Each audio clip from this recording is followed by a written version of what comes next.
Laura Ingraham is a well-known conservative TV host who has lived through many challenges.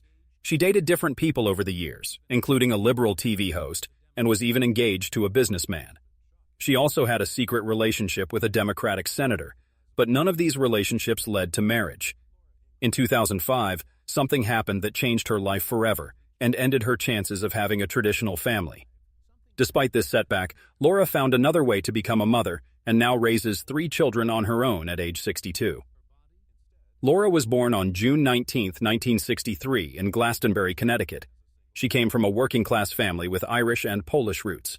Her father, James Frederick Ingraham III, was born in 1925 and had served in World War II. After the war ended, he ran a car wash business, but the memories of combat stayed with him. These dark experiences shaped his strong anti-communist beliefs, which he passed on to Laura when she was still very young. By the time she turned 12, she was already reading books by conservative writers like William F. Buckley.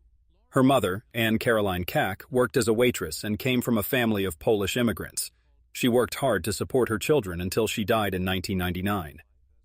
Laura was the only girl among 3 brothers named Curtis, James, and Brooks. They often argued with her at the dinner table, especially about politics. These heated discussions gave her a sharp edge in debates. However, her home life was far from peaceful. Her father was said to be verbally abusive, and the tension at home made Laura emotionally tough, but also guarded. She later said these difficult times shaped how she deals with people. At Glastonbury High School, Laura was very active. She graduated in 1981 as captain of the basketball team, editor of the school newspaper, and earned top grades. But things remained difficult at home. Her relations with her brother Curtis eventually broke apart over political disagreements, and they stopped talking to each other. Her strict Catholic upbringing, combined with family struggles, gave her a unique mix of strength and determination that would later define her media career. In 1981, Laura started college at Dartmouth, where she studied English and Russian literature. This was during the Cold War era, and she was already thinking about global issues. In her second year, she joined the Dartmouth Review, a student-run conservative newspaper known for its sharp tone. She began writing controversial pieces that stirred up trouble. One major article in 1983 criticized affirmative action, saying it was unfair. That single piece sparked protests by over 200 students and drew attention from major newspapers like the New York Times. Laura didn't back down from the controversy. She even called some professors Marxist sympathizers. Despite all the debates and arguments, she stayed active in sports and played for the women's lacrosse team. She was able to juggle athletics and intense political discussions at the same time. Then came one of the most shocking moments of her college years. In April 1984, during her senior year, she sent a reporter from the Dartmouth Review to secretly record a private meeting of the Gay Students Association. There were about 15 people at the meeting, many of them closeted and looking for a safe space to talk. But the transcript got published, and she referred to them in a mocking tone. Over 500 students protested this action, and a criminal investigation began over the possible illegal recording. Still, Laura defended it as freedom of the press, saying that public funding made it fair game. Even a faculty advisor said her actions were extremely anti-gay. More than 1,000 people signed a petition demanding action against her, and it became her furrow, St. Major media scandal. It was clear that she had no fear of controversy, even when it hurt other people. Later that year, in fall 1984, she became editor-in-chief of the Dartmouth Review. She started pulling bold stunts to get attention. In one event, she dressed as Fidel Castro with a fake beard and cigar, mocking communists. Over 100 people protested this stunt, and the paper got sued multiple times. One professor even filed a $100,000 lawsuit in 1985, saying the paper falsely called him a communist supporter. Dartmouth spent thousands of dollars in legal fees, and courts ordered the paper to stop publishing certain stories. But while others saw chaos and problems, Laura saw growth and success. The newspaper's circulation grew to 5,000 copies per issue, and President Ronald Reagan himself praised the review in 1985. This gave her credibility in conservative circles and made her even more confident in her approach.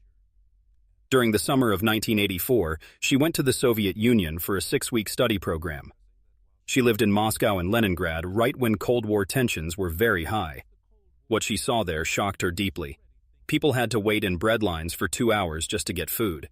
Store shelves were mostly empty, and around 70% of the population lived in poverty. The average salary was only 180 rubles per month, which was about $220 at the time. People had to trade on the black market just to get basic necessities. She even smuggled out banned books, which could have gotten her arrested by Soviet authorities. This experience made her hate communism even more and shaped her future political views. Around the same time in 1983 and 1984, she dated a classmate who was on the opposite side of the political spectrum. He was a liberal and active in anti-apartheid protests, but over time, through long debates and reading together, he changed his views and became conservative. In the spring of 1984, he wrote a public letter saying she had changed his beliefs completely. However, the relationship ended badly. That summer, he accused her of manipulating him, saying she had isolated him from his liberal friends. Some people even compared her behavior to cult-like tactics. Their arguments happened in front of dozens of classmates, and people called it her first ideological conquest. It showed how persuasive and polarizing she could be even back then. After graduating from Dartmouth in 1985, Laura went straight to the University of Virginia School of Law, which was known for having a conservative edge. She graduated in 1991 with a law degree. While studying, she served as notes editor for the Virginia Law Review and wrote strong pieces about judicial restraint, pushing back against liberal views. Her classmates often saw her driving around in a Honda with a personalized license plate that showed her conservative beliefs. There were even rumors that her loud conservatism caused so much tension in class that it almost cost her a leadership role at the Law Review. But she powered through these challenges and made important connections that helped her later in Washington. In 1989, while still at law school, she started working as a speechwriter for Edwin Meese III, who had served as Ronald Reagan's Attorney General. She worked at the Domestic Policy Council, helping write speeches about school vouchers and education reform. She wanted schools to focus on traditional values with less federal control. At just 26 years old, she already had an office in the White House, which she once joked was bigger than she had expected. Behind the scenes, her memos pushed controversial ideas, including critiques of what she called liberal brainwashing in schools. Some people inside the administration said her writings almost caused information leaks, but she made a strong impression, and her ideas reached millions of students through policy changes. After law school, in 1991, she worked as a clerk for Judge Ralph K. Winter in New York on the U.S. Court of Appeals. He was a respected conservative voice in the legal world. She helped him handle more than 200 cases per year, many involving free speech and religion in public spaces. Her legal writings had real influence, and people inside the court said her work helped shape important rulings. But there were also whispers and rumors about her behavior. Some said she clashed with liberal clerks and even leaked private arguments to conservative media outlets. If this was true, it could have broken legal ethics rules, but it only made her more admired in right-wing circles. This job was an important stepping stone that gave her deep insight into legal battles and connected her to people who later helped her rise even higher in her career. In 1992, she took her biggest legal role yet as a clerk for Supreme Court Justice Clarence Thomas. He had just joined the court after a very tough confirmation process in 1991. Laura helped him on major cases, especially ones about affirmative action policies. She worked on preparations for big cases that questioned racial preferences in federal contracts. She was only 29 years old but had access to everything involving over 80 cases that year. She became close to Justice Thomas and praised his mentorship. Some people said she used that clerkship to build ties with top Republicans. Others noticed how Thomas's legal opinions matched her own take-no-prisoners attitude. That year at the court gave her both power and prestige, and when it ended in 1993, she left with more connections than ever before. But there was one more secret that people talked about. During her time with Justice Thomas from 1992 to 1993, some people claimed she leaked sensitive court details to right-wing media outlets. These leaks reportedly included early drafts of opinions on controversial issues like affirmative action. If this had come to light officially, she could have been disbarred from practicing law, but no charges were ever led against her. Instead, the leaked information made her a star in conservative media circles. In 1995, Laura Ingraham did something that shocked both sides of the political world. After working as a law clerk, she joined the New York Times as a contributing writer. She wasn't like the other writers there. Her views were sharp, conservative, and bold. She even co-wrote a piece criticizing General Colin Powell, calling him a problem for the Republican Party. But after just 6 months, she quit the job. She later said the place was hostile toward people with her conservative views. That same year, the Times magazine put her on the cover with 4 other young conservatives. The article tried to show her as a new voice in politics, but critics focused more on her looks than her views. Still, in those 6 months, she wrote a dozen hard-hitting opinion pieces, each one stirring up debate. She earned $15,000 from that short job, but later called the experience a mistake. And yet, that brief time raised her profile significantly among political insiders. In 1996, she became editor of The Prospect, a conservative magazine that didn't pull punches. She went after the Clintons very hard, especially over the Whitewater controversy. She claimed they were tied to millions of dollars in shady loans. She also investigated other Clinton scandals, accusing them of firing White House workers just to make room for friends. By the end of the year, the magazine's subscribers jumped significantly. Her editorials were long, sharp, and caused waves throughout political circles. One article even drew attention from the FBI. But things got messy when one piece contained fake quotes from unnamed sources. A small correction had to be published later. Despite the controversy, she was invited to many Republican events and was paid well for her speaking appearances. She personally spoke to many whistleblowers and uncovered hidden donations that led to real congressional investigations. Also in 1996, she made her TV debut on MSNBC's show. She came out swinging on her first episode, which focused on welfare reform. She called Clinton's plan a disaster that would cost billions of dollars.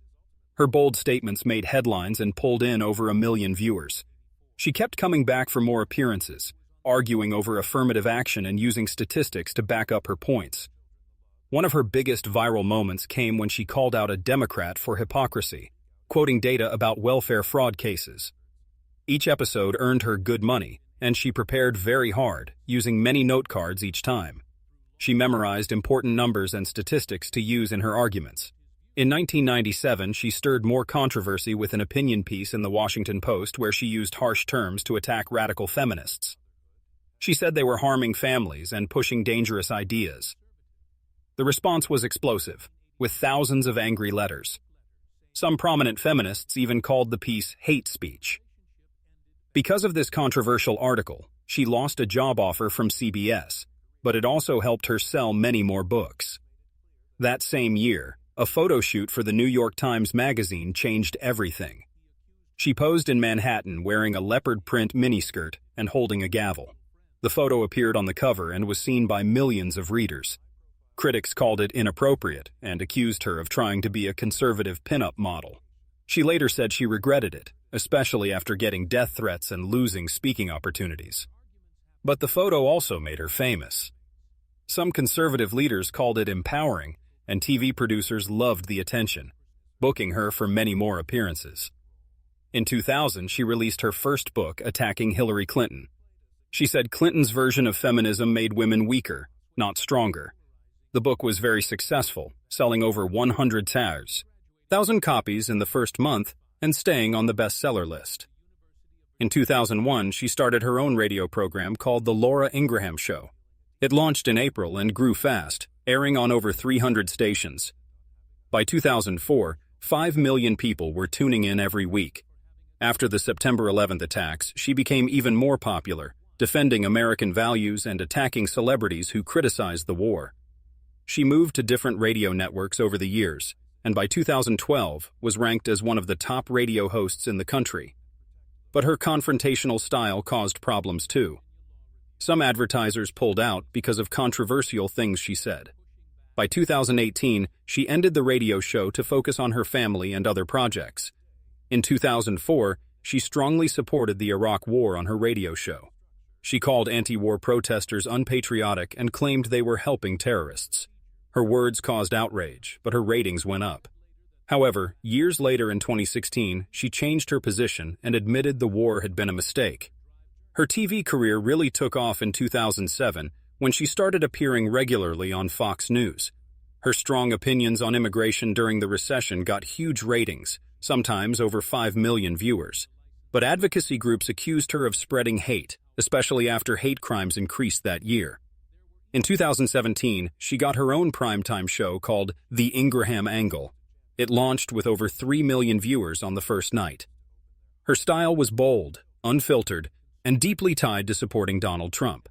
She called investigations into Trump a witch hunt and brought on Trump supporters regularly. Even after various controversies, her ratings often bounced back. During the 2020 pandemic, she ran special shows attacking the lockdowns. She called them government overreach and claimed officials were lying about death numbers. Millions watched these shows, but they also caused hundreds of complaints to government agencies. In 2021, she went even further by suggesting that a drug used for animals could cure COVID-19. Guests on her show claimed it worked better than vaccines, and people took her advice seriously.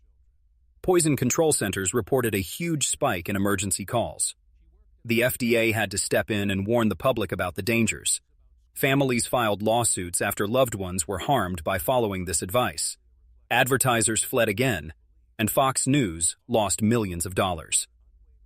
Throughout her career, Laura also wrote many books. In 2003, she published a book attacking liberal celebrities for being anti-American. In 2010, she released a satirical book pretending to reveal Barack and Michelle Obama's private thoughts. It reached #1 on the bestseller list, but brought death threats and FBI investigations. In 2017, she released another book celebrating Trump's election victory. She also launched a website in 2015 that quickly gained millions of monthly visitors by sharing viral stories about immigration and celebrities. But behind the scenes, things were falling apart with harassment accusations and fake news problems. In 2018, she quietly sold her share of the website. Back in her personal life, Laura's romantic relationships were often complicated. In the early 1980s at Dartmouth, she fell for an Indian exchange student named Dinesh D'Souza. They were both strong-minded and worked on the conservative college newspaper together. They got engaged in 1983 but never married and split around 1985. They stayed on good terms, though. Years later, when he was in legal trouble, Laura stood by him, and he was eventually pardoned by Donald Trump in 2018. In the mid-1990s, Laura started dating James Reyes, a businessman from Chicago. Everything seemed to be going well, and they got engaged on April 26, 2005. But just 3 days later, Laura got life-changing news. She had breast cancer. She was only 41 years old and had to go through surgery followed by difficult rounds of chemotherapy. Their wedding never happened, and they broke off the engagement in May. Even though she tried to joke about it publicly, it was clearly very painful for her. Before this relationship, something strange had happened in 1998. Laura started dating Keith Olbermann, a well-known liberal TV anchor. No one could believe it since they were complete political opposites. Their relationship didn't last long and ended badly. They later attacked each other publicly on their respective TV shows for years. Then came another unexpected romance around 1999 or 2000 with Senator Robert Torricelli from New Jersey. He was dramatic and very different from her politically. At the time, he was serving in the Senate, but a scandal was growing around him involving illegal gifts. The Senate gave him a public warning in 2002, and he decided not to run for re-election. Their relationship didn't survive the political storm, and they quietly split by 2002. But behind all the fame was still the fight with cancer. On April 26, 2005, the same day she announced her engagement, doctors told her she had an aggressive form of breast cancer. She had a small tumor, but it was dangerous. She had surgery followed by intense chemotherapy and radiation treatments. Even when she was in pain, she kept broadcasting her radio show from the hospital. Her body was breaking down, and her engagement ended, but she wouldn't let cancer stop her. Doctors warned her that the treatments had likely made her unable to have children naturally. Still, Laura didn't give up on becoming a mother. In 2006, she decided to adopt. Her first child, Maria Caroline, came from Guatemala. It wasn't easy because the country was under scrutiny for adoption fraud, and thousands of cases were stuck in legal limbo. But Laura flew there herself in 2008 and brought Maria home. She was 3 years old, and Laura said the moment felt like it was guided. id by something bigger than herself. A year later in 2009, she adopted again. This time it was a boy from Russia named Michael Dmitry. He was just 13 months old. The process was expensive and was delayed by growing tensions between the US and Russia. After new laws were passed, Russia started restricting American adoptions, and by 2012, they banned them completely. Laura just made it in time. Michael had been living in an orphanage, and she knew how much children needed loving families. In 2011, she adopted one more child, a 1-year-old boy named Nikolai Peter, also from Russia. His adoption took 18 months and barely made it through before the full ban came in December 2012. At that time, over 1,000 American families were stuck in the system, and hundreds of thousands of Russian orphans were left without homes. Laura called her sons miracles and said these choices came from her heart, even though people criticized her for adopting children from abroad while being critical of immigration policies. The effects of cancer hit Laura hard behind the scenes. After her treatments in 2005, she lost all her hair and was weak and exhausted. Her private journals showed signs of deep depression, and she even had thoughts of not wanting to live. She took time off from her show and feared her daughter growing up without her. She questioned her career, her appearance, and her future. It was her faith and friends that helped her get through that dark period, and slowly she began to heal. That pain pushed her to adopt children and rebuild her life around being a mother. Now in 2025, Laura Ingraham is 62 years old. She lives in Washington, D.C., raising her 3 children, Maria, Dmitry, and Nikolai, on her own. She never married but survived breast cancer and adopted children from different parts of the world. Her net worth is over $40 million, and her TV show still reaches millions of viewers every night, even though the numbers have dropped over time. Despite all the controversies and challenges throughout her career, she has built a life centered around her family while maintaining her position as one of the most recognizable conservative voices in American media.